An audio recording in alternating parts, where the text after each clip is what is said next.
معرور فرماتے ہیں کہ میں ابو ذر رضی اللہ عنہ سے ربضہ جگہ میں ملا، وہ ایک جوڑا پہنے ہوئے تھے اور ان کا غلام بھی جوڑا پہنے ہوئے تھا۔ میں نے اس کا سبب دریافت کیا تو کہنے لگے میں نے ایک شخص یعنی غلام کو برا بھلا کہا تھا اور اس کی ماں کی غیرت دلائی یعنی گالی دی، تو رسول اللہ صلی اللہ علیہ وآلہ وسلم نے یہ معلوم کر کے مجھ سے فرمایا، اے ابو ذر،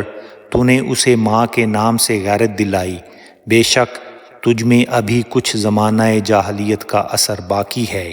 یاد رکھو ماتحت لوگ تمہارے بھائی ہیں،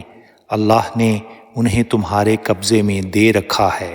تو جس کے ماتحت اس کا کوئی بھائی ہو تو اس کو بھی وہی کھلائے جو آپ کھاتا ہے، اور وہی کپڑا اسے پہنائے جو آپ پہنتا ہے،